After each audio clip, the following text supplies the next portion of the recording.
তো দেখো আজকে আমরা প্রথম ক্লাস তোমাদের শুরু করছি এলসিএম এবং এইচসিএফ দিয়ে।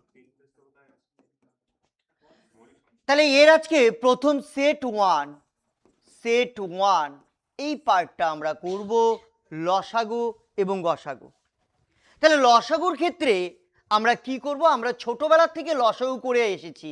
ধরলাম 15, 40 এবং 60-এর লসাগু করব। এর এলসিএম কত? এর এলসিএম মানে লসাগু কত? Lowest common multiple. তাহলে আমরা এটাকে উৎপাদকে বিশ্লেষণ করে করতে পারি, অর্থাৎ 15, 40, 60 তোমরা প্রত্যেকেই জানো, ছোটবেলার থেকে করেছো। আমরা 2 দিয়ে করলে 15, 20, 30, 2 দিয়ে করলে 15, 10, 15। আবার যদি আমি 3 দিয়ে করি, ভাগ করি, তাহলে 5, 10, 5, 5 দিয়ে ভাগ করলে লাস্টে কত থাকবে? 2। একগুলো লেখার প্রয়োজন নেই কম্পিটিটিভ এক্সামের জন্য। তাহলে এলসিএম কত চলে আসলো? এলসিএম চলে আসলো 2 দুগুণ 4, 3 4 12, 5 বারং 60, 60 দুগুণ 120। এবার সবাই একটু বোর্ডে তাকাও। এই সংখ্যাগুলো যখন ছোট টাইপের সংখ্যা থাকবে এলসিএম এর ক্ষেত্রে, তখন আমরা কমন ফ্যাক্টর নিয়ে মুখে মুখে লসাগু করতে পারি। কীরকম? 15, 40, 60। লক্ষ্য করো 15 দিয়ে 60কে ভাগ যায় না, 4 15 60। তার মানে 15 আর 60-এর লসাগু হয়ে যাবে 60। এবার এই 40-এর মধ্যে কোন সংখ্যাটা 40-এর মধ্যে সব থেকে বড় সংখ্যা দিয়ে 60কে ভাগ যায়? দেখো 20 দুগুণে 40 করতে পারি না, আবার 20 দিয়ে কতকে ভাগ যাচ্ছে? 60কে ভাগ যাচ্ছে। তার মানে এই 40 ইকুয়াল টু 2 গুণন 20 লিখতে পারি। 20 দিয়ে 60কে ভাগ যায়, তার মানে লসাগু হয়ে যাবে 2 পড়ে থাকলো 120। সো প্র্যাকটিসটা আমাদেরকে এরকমভাবে করতে হবে যাতে আমি এভাবে উৎপাদকের মতো না করে সরাসরি কমন ফ্যাক্টরের মাধ্যমে আমরা করে নিতে পারি। ব্যাপারটা বোঝা গেল? তো আজকে তোমাদেরকে যেটা মেন পার্ট আমরা বলবো, সেই মেন পার্ট হচ্ছে এইচসিএফ। এটা নিয়ে স্টুডেন্টের প্রবলেম থাকে। তো এইচসিএফ এর ক্ষেত্রে আমাদের যদি ছোট সংখ্যা থাকে, গসাগুর ক্ষেত্রে, গসাগু কথার অর্থ কি? কোন বৃহত্তম সংখ্যা দ্বারা, অর্থাৎ সবচেয়ে বড় কোন সংখ্যা দ্বারা যে কটা সংখ্যা দেওয়া থাকবে তাকে আমরা ভাগ করতে পারবো। এটি হচ্ছে গসাগুর কথার অর্থ। আর লসাগু কথার অর্থ কোন ক্ষুদ্রতম সংখ্যাকে ভাগ করতে পারবো। ওকে, তাহলে কথার কথা দেওয়া রয়েছে 15, 45, 75। তাহলে তিনটে সংখ্যাকেই দেখো আমি 15 দ্বারা 15কেও ভাগ করতে পারছি, 15 দ্বারা 45কেও ভাগ করতে পারছি, 15 দ্বারা আমি 75কেও ভাগ করতে পারছি। অর্থাৎ এই তিনটে সংখ্যাকেই সর্বোচ্চ 15 দ্বারা আমি সবগুলোকে ভাগ করতে পারছি। তার মানে তিনটে গসাগু কত? 15। আমরা এটাকে যদি উৎপাদকে করি তাহলে আমরা 15, 45 আর হচ্ছে 75। আমরা কম্পিটিটিভ এক্সামে যাব, এগুলো সরাসরি বুঝতে হবে। তাহলে প্রথমে আমরা কত দিয়ে নিলাম? 5 দিয়ে সবগুলোকে ভাগ যায়, 3 5 15, 5 নং 45, 5 দিয়ে করলে 5 15 75। এবার লক্ষ্য করো আমি কিন্তু 5 দিয়ে একটাকে নিতে পারছি, কিন্তু 3 দিয়ে সবগুলোকে নিতে পারছি, 1 3 5। অর্থাৎ গসাগুর ক্ষেত্রে আমি যে সংখ্যাটা উৎপাদক হিসেবে ধরবো সেটা দিয়ে কিন্তু সবগুলোকে ভাগ যেতে হবে। তাহলে এখন তো আর কোনো একটি সংখ্যা দিয়ে সবগুলোকে যায় না, তার মানে 5 দিয়ে সবগুলোকে যায়, ভাগ 3 দিয়ে যায়, তার মানে হচ্ছে 3 5 15 এর গসাগু। কিন্তু সংখ্যাটি যখন একটু বড় আকৃতির থাকবে বা মৌলিক সংখ্যার গুণিতক থাকবে, তখন কিন্তু আমরা এই যদি উৎপাদকে করি তাহলে কিন্তু আমরা মেলাতে পারবো না। যেরকম একটি এক্সাম্পল নিচ্ছি, তোমাদের একটু আগে খাতাতে দিলাম যে এক্সাম্পলটা, বলো তো দেখি। 323, তারপরে 551, 500 কত বললে জানি? 551, 551, তারপরে 789, 79, 89 না 79? ভালো করে বলো। 79, কারণ সংখ্যা ভুল হলে কিন্তু গসাগু মিলবে না, তখন গসাগু কিন্তু 1 আসবে। ওকে, তো এবার বিষয় হচ্ছে, কথা বলো না, বিষয় হচ্ছে 323, 551, 779 সবচেয়ে বড় কোন সংখ্যা দ্বারা এই তিনটি সংখ্যাকে ভাগ করা যায়, এটা কিন্তু চোখে দেখে বলাটা একটু টাফ, তাই না? তো আমরা কি করব, সবচেয়ে ছোট সংখ্যা দিয়ে বড় সংখ্যাকে ভাগ করে দেখব যে তার মধ্যে কোন ভাজক থাকাকালীন ভাগটা মিলে যায়। তাহলে 323 দিয়ে আমরা কাকে ভাগ করব, 551কে ভাগ করব। কবার যাবে, একবার। 323 বিয়োগ করলে কত হচ্ছে, 8, 3 আছে 5 হবে, 2 হলে এখানে 2, 228। এখন আবার কি করতে হবে, এই যে ভাজক অবশিষ্টটা থাকলো, এই অবশিষ্টটা দিয়ে কাকে ভাগ করব আমরা, 323কে ভাগ করব। 323, তাই তো? তাহলে একবার 228 বিয়োগ করলে কত আসছে, 5, এখানে কত আসছে, 9, 95। এখন 95 দিয়ে আবার 228কে আমাকে ভাগ করতে হবে। যত ক্রিটিক্যাল সংখ্যা থাকবে তত কি হবে, লেন্দি হবে, না হলে কিন্তু অনেক শর্টে মিলে যাবে। তাহলে কত হবে, 2, 5 দুগুণ 10 শূন্য হাতে থাকলো 1, 9 দুগুণ 18, 1 19 বিয়োগ করলে কত হচ্ছে, 8, 3 38। এখন 38 দিয়ে 95কে আমার ভাগ করতে হবে। নিশ্চয়ই কবার যাবে, দুবার, 76 বিয়োগ করলে কত আসছে, হ্যাঁ 19। 19 দিয়ে দেখো 38কে মিলে যাচ্ছে না, 19 দিয়ে কি হচ্ছে, 38কে মিলে যাচ্ছে কিন্তু। তাহলে 19 দুগুণ 38, তাই না? তার মানে মিলল কোথায়, এসে 19-এ এসে মিলল। তার মানে এই দুটোর গসাগু কত হচ্ছে, 19। এবার দেখবো এই 19 দিয়ে এটাকে ভাগ যায় কিনা। যদি যায় তাহলে 19ই গসাগু হবে। তাহলে 19 দিয়ে ভাগ করলাম, 7, 7, 9। তাহলে ভাগ করলে প্রথমে কবার যাবে রে, কবার যাবে, 3 বার নাকি, হ্যাঁ 3 বার দিলে 3 19-এ কত হয়, 57 বিয়োগ করলে কত হয় রে, 4 বার যাবে, সরি, হ্যাঁ 4 বার যাবে। কবার যাবে, 4 বার যাবে। তাইলে 4 19-এ কত হয় রে, 76, তাই না? বিয়োগ করলে 3, আর 3 বলে 1, 9 19, একবার 19। তার মানে মিলে গেল। অর্থাৎ এই তিনটের গসাগু কত হয়ে যাবে, 19 হয়ে যাবে। তাহলে যদি পরীক্ষাতে এরকম প্রশ্ন দেয়, তুমি 1 নাম্বার পাওয়ার জন্য এরকম ভাগ করতে হলেও হতে পারে। সাধারণত গসাগুর ক্ষেত্রে এত লেন্দি কিন্তু দেয় না। ব্যাপারটা বোঝা গেল? তো মেনলি পরীক্ষাতে যেগুলো দেয় সেগুলো হচ্ছে ভগ্নাংশের লসাগু এবং ভগ্নাংশের গসাগু। নাও পয়েন্ট করো, প্রথমে 1 নাম্বার দিয়ে পয়েন্ট করো, ভগ্নাংশের ভগ্নাংশের লসাগু। ভগ্নাংশ মানে কি, যার লব এবং হর থাকবে, পূর্ণ সংখ্যা নয়। তাহলে ভগ্নাংশের লসাগু যখন আমরা করব তখন আমরা কি করব, লব গুলির লসাগু বাই হর গুলির গসাগু। লবগুলির লসাগু বাই হরগুলির গসাগু।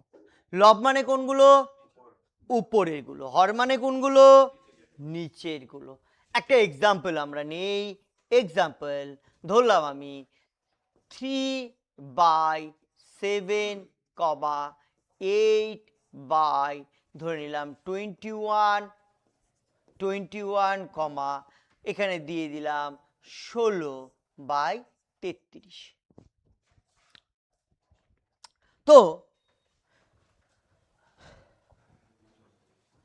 16 আমি 28 দিয়ে দিই তোমাদের সুবিধার জন্য, একটু সিম্পল করে দিলাম। তাহলে লক্ষ্য করো 3, 8, 16 এই তিনটে হচ্ছে কি লবের সংখ্যা, 7, 21, 28 হচ্ছে হরের সংখ্যা।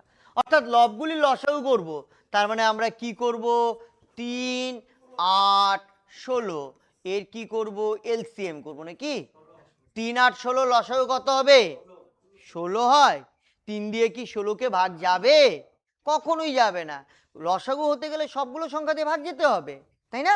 তার মানে কত হবে এর লসাগু, 48। করে দেখো কত হবে, 8 আর 16 লসাগু 16, 16কে 3 দিয়ে গুণ করলে 48। এবার লক্ষ্য করো তো 7, 21, 28 কোন বড় সংখ্যা দিয়ে তিনটে কি ভাগ যায়, 7 দিয়ে 7কে যায়, 7কে 21কে যায়, 7 দিয়ে 28কে যায়। তার মানে গসাগু কত হচ্ছে, 7, অর্থাৎ 48/7 সমস্তে থাকতে পারে 6 7 42, 6 সমস্ত 6/7 হয়ে গেল এর লসাগু। বিষয়টা বোঝা গেল? তাহলে লসাগু যখন করব তখন আমরা কি করব? লবগুলির লসাগু আর হরগুলির গসাগু। লব যেগুলো রয়েছে তাকে লসাগু করে দিব, হর যেগুলো রয়েছে তার গসাগু করে দিব। আমরা আরেকটি এক্সাম্পল নিই। অনেক সময় পয়েন্টে থাকে, ধরলাম 0.0005 কমা 0.05 কমা 0.0125 এর লসাগু কত? এর লসাগু। ওকে, যদি পয়েন্টে থাকে তার মানে পয়েন্টও কি ভগ্নাংশে রয়েছে, তাহলে আমরা দশমিক তুলব। এটা তুললে কত হচ্ছে? 5 দশমিকের জন্য 1, 1 ঘর 2 ঘর 3 ঘর 4 ঘর, 4টা ঘরের জন্য কটা শূন্য আমরা লিখি? 4টা শূন্য। এটা কত হবে? 5/100। এটা কত হবে? 125/1, 1টা 2টো 3টে 4টা। এবার লসাগু। লসাগু দেখো 5 5 125, এই 5 দিয়ে এই 5 দিয়ে, দুটো দিয়ে 125কে ভাগ যায়, তার মানে লসাগু কত হবে? 125। যদি নিচে 10 100 1000 থাকে তাহলে গসাগু সব থেকে ছোটটা হয়, কত হবে? এখানে 100 হবে। 100 দিয়ে যদি আমি 125কে ভাগ করি, কয় শূন্য রয়েছে? 2 শূন্য, তার মানে 2 ঘরে দশমিক বসবে নাকি? 1.25 এর অ্যান্সার হয়ে গেল। বিষয়টা বোঝা গেল? তাহলে লক্ষ্য করো, ভগ্নাংশের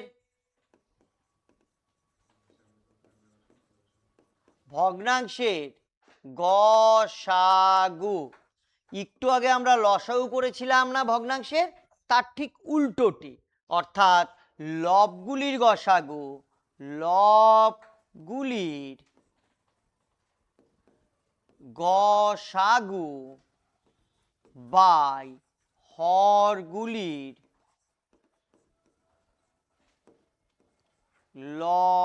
লসাগু। তাহলে লবগুলির গসাগু বাই হরগুলির লসাগু। একটা এক্সাম্পল নিই আগের মতন, ধরলাম 3/5 কমা 8/10 কমা ধরে নিলাম আমি 15/20 এর গসাগু কত? কি করছি আমরা? গসাগু করছি নাকি? তাহলে এর গসাগু কত? তাহলে আমরা গসাগু করব মানে কি? উপরের গুলোর গসাগু করব। তাহলে উপরের গুলো যদি গসাগু করি 3 8 5, একটা জিনিস লক্ষ্য করো, 3 দিয়ে 15কে ভাগ যায়, হ্যাঁ, তার মানে 3 আর 15 গসাগু 3, কিন্তু 3 দিয়ে তো 8কে ভাগ যায় না। তার মানে কোনো এরকম সংখ্যা আছে 1 ছাড়া যে সবগুলোকে ভাগ যাবে? যাবে না। তার মানে এর গসাগু কত হবে? 1 বাই লসাগু 5 10 20 লসাগু কত? 20। তার মানে এর অ্যান্সার হয়ে গেল 1/20। এটাও কিন্তু পয়েন্টে থাকতে পারে আগের মতন, 0.125 কমা 0.005 কমা 0.125 দিয়ে দিলাম। ওকে, তাহলে প্রথমে আমরা লসাগু ভগ্নাংশ তুলি, দশমিক তুলি। 125/1000, 5/1000 নাকি, আর এদিকে হয়ে গেল 125/1, 4টা শূন্য মানে 10,000। উপরেগুলোর গসাগু 5 125 125, 5 হয়ে যাবে, গসাগু কত হয়ে যাবে? 5 হয়ে যাবে। গসাগুর সময় কি বলেছিলাম? ছোটটা হয়, কিন্তু লসাগুর সময় বড়টা হবে। তাহলে 1000 1000 10,000, বড় কে? 10,000। তার মানে গসাগু হয়ে যাবে 10,000। কয়টা শূন্য 10,000-এর মধ্যে? 4টা। তাহলে দশমিক কয় ঘরে বসবে? 4 ঘরে বসবে। তার মানে 0.1টা 2টো 3টে 0 5। তাহলে এই যে দেখো 1 2 3 4, 1 2 3 4, অর্থাৎ যটা শূন্য একের সাথে থাকে তয় ঘরে দশমিক বসে। ক্লিয়ার? ওকে, একটু তুলে নাও সবাই। অপর সংখ্যা, অপর সংখ্যা লসাগু লসাগু গুণন গসাগু বাই একটি সংখ্যা।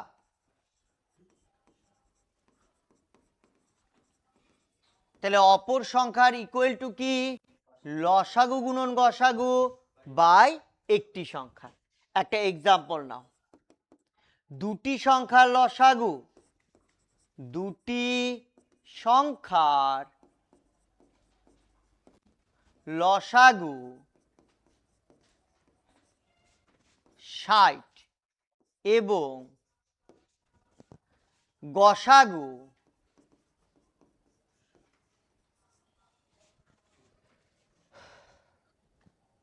গসাগু 20। যদি একটি সংখ্যা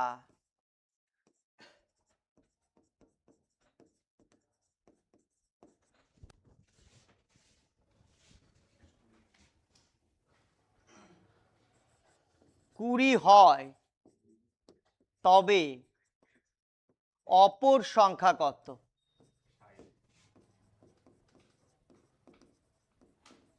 খুব সহজ এক্সাম্পল দিয়েছি, সংখ্যা কত। তাইলে আমার ফর্মুলাটা কি? অপর সংখ্যা ইকুয়াল টু অপর সংখ্যা ইকুয়াল টু কত? লসাগু কত আছে? 60, গসাগু কত আছে? 20, একটি সংখ্যা কত দেওয়া আছে? 20, কাটাকাটি করে দিলাম, তাহলে অপর সংখ্যা কত? 60। এবার যখন পরীক্ষাতে আসবে তখন এখানে 60 না থেকে 620 থাকতে পারে, গসাগু 20 না থেকে 130 থাকতে পারে, তাই না? এবং একটি সংখ্যা ওই সেম সংখ্যা না দিয়ে অন্য কিছু দিয়ে দিতে পারে, 72 দিতে পারে। জাস্ট আমরা লসাগুর জায়গায় লসাগুর মান বসাবো, গসাগুর জায়গায় গসাগুর মান বসাবো, একটি সংখ্যার জায়গায় একটি সংখ্যার মান বসাবো যেটা প্রশ্নে দেওয়া আছে, তাই না? দিয়ে কাটাকাটি করব, যা হবে তাই অ্যান্সার। কথাটা বোঝা গেল? তাহলে এটা হচ্ছে অপর সংখ্যার ফর্মুলা। আবার একটু আমরা রিপিট করে নেই। অপর সংখ্যা ইকুয়াল টু কি? লসাগু গুণন গসাগু বাই একটি সংখ্যা।